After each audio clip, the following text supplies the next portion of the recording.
welcome back to my channel. Today is going to be a quick video talking about my hair growth journey currently and what I think has been helping and what I think has been hindering my hair growth. So for some background, I recently cut my hair August of last year. So it's almost been a year of my hair being cut. I've always been natural. I've always had natural hair. I never had a perm or relaxer or anything like that. The most I've ever done to my hair was just color treated. Growing up, I had kind of weak, brittle hair. I wouldn't say my hair was damaged. It was just always kind of weak. I have fine strands, so it doesn't really take much for it to damage. And, so all my life I've kind of had short-ish hair. I never could get it past my shoulders growing up. When I would talk about it with my mom, she kind of was just like, well, it's just genetics. So she never really had long hair due to her having, perm always or relaxer always. So then when she went natural, she always kept it in just a short cut. So she never really knew how her natural hair actually acted and what it takes to, care for it, growing it. So, since I was her first daughter, she was just kind of experimenting with me. So she didn't really, think of it as a big deal. She was just like, some people don't have long hair. It might just not be us. But I believe that's not really all the way true. I think with good hair care, anybody can have, healthy, long-ish hair. It does have genetics, but I don't believe that some people just genetically have earlobe hair. I think it's always going to be something you can do to kind of enhance your hair growth, enhance your hair health. So with that, I would say about middle school to high school age is where I kind of got into taking care of my own natural hair and kind of researching what does help, what doesn't help. So that did help play a part into how I care for my hair. I did have, curly, kinky, textured hair. I did get it to grow once I did learn about natural hair more and grow it out through high school to college years. So going back to me cutting my hair, that was due to, I would say, a mix of things. It was during the time I was postpartum with my daughter. So on top of, being not at risk, but what's the word? I'll just say at risk for, postpartum shedding. That did play a part as well as my texture being more sensitive, more fine in nature. That did kind of affect my hair health, as well as the products I was using, I believe had a hand in how my hair was damaged. I was using a particular natural hair brand that is, geared towards Black women with natural hair. And I would just start to feel like it wasn't as healthy as it could be. My hair was still kind of, weak at times, damaged at times, dry. But I would still, continue to use those products until, they just started shedding over time, then, breaking off because it was dry, damaged, shedding over time, till I was just like, something's weird going on. But I didn't really look into it until I started getting scalp issues.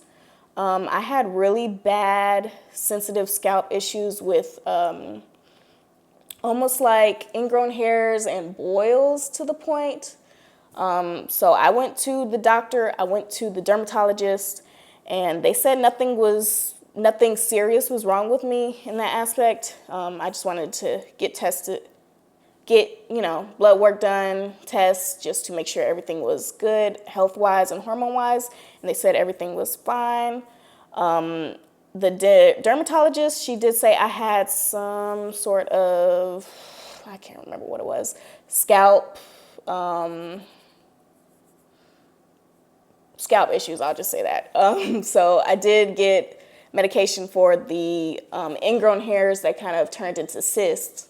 So she recommended me just treating it with, baby soap, gentle soap, baby soap, just to keep it clean, keep it moisturized, and then go from there. After I did get everything worked out and back to being healthy, I just went to Head and Shoulders. So just a regular brand of, shampoo and conditioner just to treat my irritated, itchy scalp with dandruff scalp. So since I've been using Head and Shoulders, I've been seeing results on my hair. So I didn't have no itchy scalp. I didn't have any irritation. As soon as I started using the Head and Shoulders, I was completely good. So I would say that if you're a Black woman and you're having issues with your hair, maybe you're having scalp irritation, maybe think outside the box and kind of venture from natural hair products that are geared towards natural Black women to kind of other products that might not be marketed towards us, but still work as long as they have good good ingredients in them. So this is just my personal opinion, but I feel as though some natural hair products that are marketed towards Black women might not be as good for us as we think. I don't know, 100% if it is on purpose, but it might be, that they're marketing all products to us that might not be healthy for us, might not be healthy for our hair, our overall health, or things of that nature. So I think that certain brands, not all natural hair brands, of course, because I do have some brands that I have been using that I do still like. I don't have any, complaints on them. But once I started, broadening my kind of scope on products, then that's when I saw the results. So, like I said, going back, I've always had thin, fine hair that, doesn't take much to damage. But since I've been, changing my products, this is the strongest my hair has ever been. So it's thick, it's strong, it's full. I barely get any breakage. So since I've been short hair since August, all I've been doing was washing it with the Head and Shoulders, conditioning it with the Head and Shoulders, and then in the beginning I would just, twirl it, finger curl it with just some gel. I would use the Wetline Extreme Hold Gel or whatever it's called, and I like that. And then a leave-in conditioner, I think it was by African's Best, Shea and Coconut or whatever. I like that brand as well. It does make your hair soft. So I would just style my natural curly short hair and keep it pushing, or I would slick it down with the gel as well and just keep it pushing. Once it got longer, I started doing mini twists with added hair. I started doing kinky twists, passion twists, Marley twists, basically every twist you can think of that I could do myself. And then I did have a couple of sew-ins as well that I think helped my hair grow as well. But basically, I just washed my hair with the regular products, did protective style, did low maintenance styles, and then every couple of weeks I would take those protective styles out and wash my hair again and start all over. So since doing that, I've been seeing results on my hair and my overall hair health. So moving on from the protective styles, I decided to go back to wearing wigs, as you can see, just to keep my hair minimum with manipulation from even, the twists, overall it's still a manipulation. So I decided just to, wash, blow dry, same thing I've been doing my hair and then braid them back.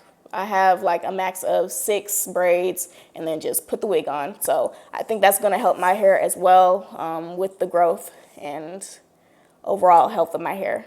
So overall, I'm not bashing all natural hair products. Of course, you know, I have good products that I still use, but I would just say that we should kind of look into what products we're actually putting on our head and what's actually in them versus what's been marketing to us. I feel like a lot of natural hair brands are just being marketed to Black women because they know that, you know, if we see certain keywords on products that we're most likely to buy it just because, you know, we were told when the natural hair movement started that, you know, you want things that say natural, you want things that say textured hair, you want things that say kinky curly, coily Black woman, things of that nature that, you know, shows that it might be geared toward us, but that doesn't always mean that that's the best product for you. I would say some of these brands, especially the brand I was using, for example, they were acquired by a bigger brand.